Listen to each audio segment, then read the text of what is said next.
Today we will read chapter 1.2, The Thief Story. The author of this chapter is Mr.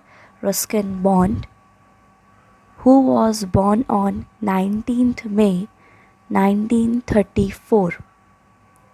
He is an Indian author of British descent. Here descent means time. He lives in his adopted family. He was awarded by Satya Academy Award in 1992 for Art Trees Still Grow in Dehra, and he was awarded by Padma Shri in 1999 and Padma Bhushan in 2014. So here the chapter starts with the line, I was still a thief when I met Anil. In this story, there are two characters. The first character is I, and in this, I refer to a narrator who wrote this chapter, who was a thief of 15 years age.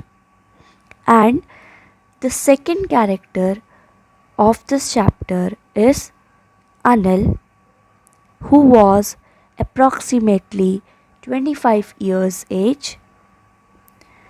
So the second para, Anil was watching a wrestling match when I approached him.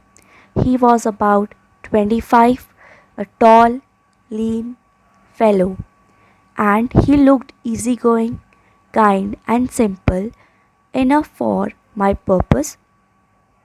I hadn't had much luck of late and thought I might be able to get into the young man confidence. So here, thief was saying that I approached. Approach means he met Anil, who was just 25 years age, who was a tall, lean. Lean means thin, and fellow. Fellow means a person. He was very simple, he was very kind and easygoing person. So this is the story about two different people where the thief approaches Anil and starts talking to him because he feels that he had not robbed anyone in the past few days and thought that it would be easy to rob a simple person like Anil. So they starts a conversation. The conversation starts that you look a bit of wrestler yourself. I said, a little flattery helps in making friends. So do you? He replied. Here he means who? The Anil, and I means the narrator. Well, I said modestly, I do wrestle a bit. What's your name? Hari Singh. I lied. I took a new name every month that kept me ahead of the police and my former employees. So here, former means he is ex-employees. Now, they both start talking. Anil asked the thief name. The thief introduced himself as Hari Singh. Hari Singh, it was not the real name of thief because he changes his name every month so that his employers, the ex-employers and the police should not find him. Then, after this introduction, Anil talked about the well-oiled wrestlers who were grunting, lifting and throwing each other about. I didn't have much to say. Anil walked away. I followed casually. Hello again, he said. I gave him my most appealing smile. I want to work for you, I said. But I can't pay you. I thought that over for a minute, perhaps I had misjudged my man. I asked, can you feed me? Can you cook? I can cook. I lied again. So if you can cook, then maybe I can feed you.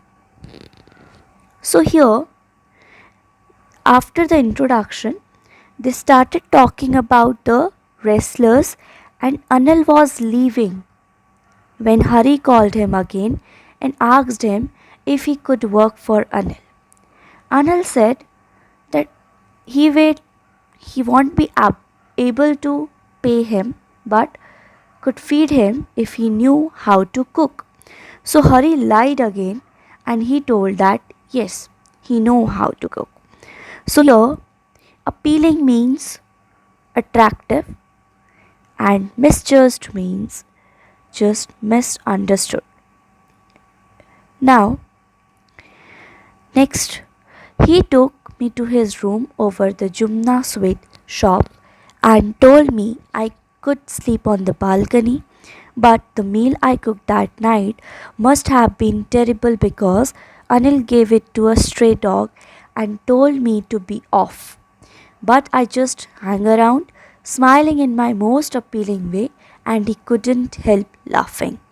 So here, off means to leave, and terrible means the worst, appealing means attractive. This para means that Anil took Hari to his room, which was just above the sweet shop. Which shop it was? It was a sweet shop named Jumna. So Hari cooked a meal which was really bad because Anil did not eat it and he has gave that food to the dog. So Anil asked Hari to leave, but he tried to please Anil and he smiled in his most attractive way that Anil could not stop laughing. Next, para. Later, he patted me on the head and said, never mind, he had teach me to cook. He also taught me to write my name and said he would soon teach me to write whole sentences and to numbers. At numbers, I was grateful. I knew that once I could write like an educated man, there would be no limit to what I could achieve. So this para means that Anil agreed to teach Hari how to cook, write full sentences and even add numbers. Hari was grateful as he knew that there would be no limit to robbing people once he learned how to read and write. So it was quite pleasant working for Anil. I made the tea in the morning and then would take my time buying the day's supplies, usually making a profit of about a rupee a day. I think he knew I made a little money this way, but he did not seem to mind. This para means that the narrator used to like working for Anil as he used to make him tea in the morning and then go out to buy the groceries for the day. He also used to steal 1 rupee from the money that was given to him to buy the groceries every day. Anil knew that Hari is stealing that 1 rupee, but he didn't mind ever. Anil made money by fits and starts. He would borrow 1 week, lend the next. He kept worrying about his next check, but as soon as it arrived, he would go out and celebrate. It seems he wrote for magazines, a queer way to make a living. So here, fits and starts means the irregular works, the small works which he was doing, who was doing Anil. And a queer means a short way. So this para means that Anil used to make money by irregular works. Sometimes he used to borrow money and the other day When he had money, he would be lending it to other people. Whenever he used to get money, he would go out with friends to celebrate. So one evening, he came to home with a small bundle of notes saying he had just sold a book to a publisher. At night, I saw him tuck the money under the mattress. I had been working for Anil for almost a month, and apart from jetting on the shopping, had not done anything in my line of work. I had every opportunity for doing so. Anil had given me a key to the door, and I could come and all go as I pleased. He was the most trusting person I had ever met. So, this two para means that one day Anil came with a bundle of notes and told Hari that he had sold a book to a publisher. At night, he kept the money safely under the mattress of his bed. So Hari realized that he was a thief and he had been working for Anil for more than a month and he has not stolen anything. And apart from 1 rupee, he kept every day from the grocery market.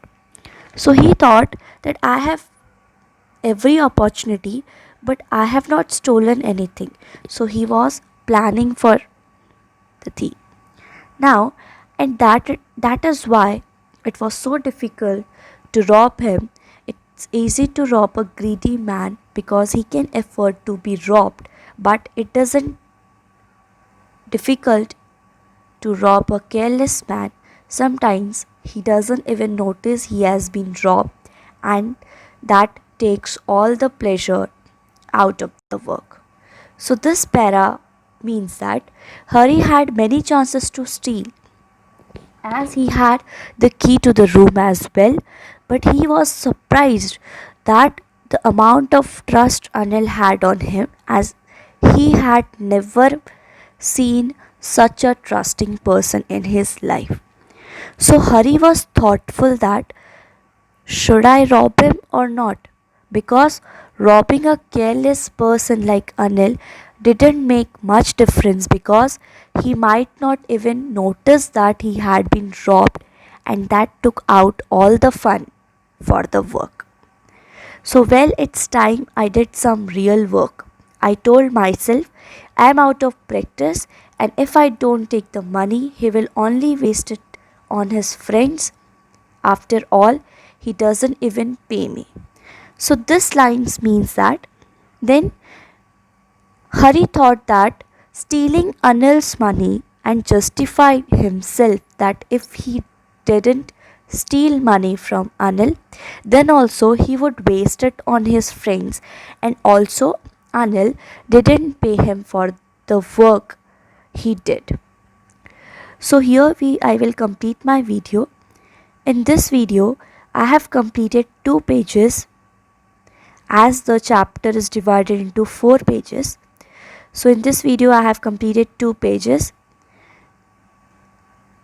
and in other video, I will complete other 2 pages, and we will see that Hari rob Anil or not, or does the narrator betray his trust. Thank you.